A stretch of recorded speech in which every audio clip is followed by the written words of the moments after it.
Hi, this is Caitlin Harold, and this is my sheep heart video. So first, we have the visceral pericardium, or the epicardium, and that's the most outside layer of the heart wall. Then we have the apex, which is down here, and then the base, which is all back here. We have the left and right atrium. And the right atrium carries deoxygenated blood, and the left atrium holds oxygenated blood. And then we have the left and right auricles, which are right here, and those are used to increase the volume of the atria. Then we have the left and right ventricles, and then the interventricular sulcus, which runs down the middle and it separates the two ventricles. And it contains the anterior intraventricular artery. Next we have the pulmonary trunk, which is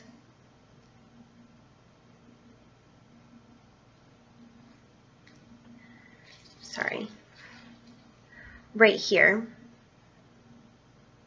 And blood from the pulmonary trunk goes to the lungs for gas exchange, so it carries deoxygenated blood. Next we have the aorta, which is all up here. And blood flows from the aorta to the arteries and arterioles, and it carries oxygenated blood. Then the ascending aorta goes down into the heart. And then we have the aortic notch, which is all this right here. So we have the brachiocephalic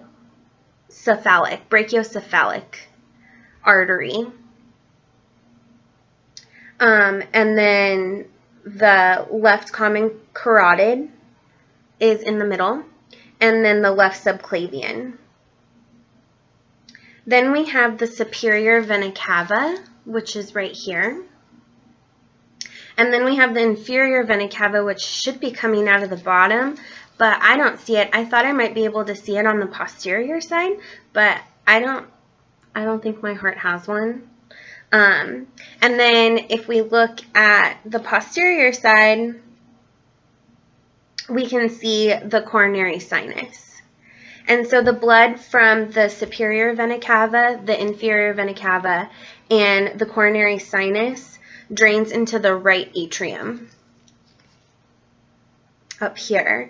They're all considered veins, and they carry deoxygenated blood. So now we're going to look at the interior anatomy. So first we have the pectinate muscles, which runs the right atrium. And then we have the myocardium, which lines the left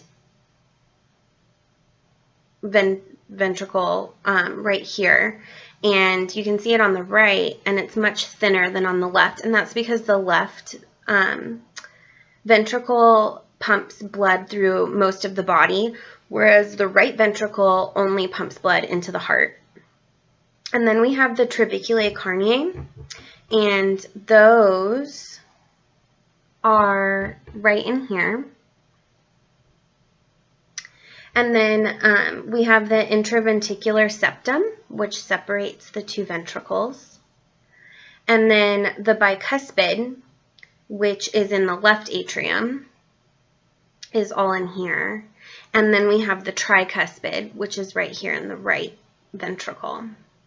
And then the chordae tendineae, and those are the stringy parts on the tricuspid. And then the cusps of the valves, if you look at it superiorly, they're all right here. And then we have the papillary muscles, which are down at the bottom.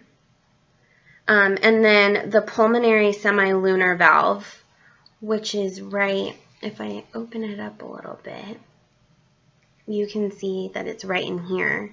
And then the aortic semilunar valve, which you can't see in mine because of the way I had cut it, but if I were to have opened it up more, it would be right inside, right here.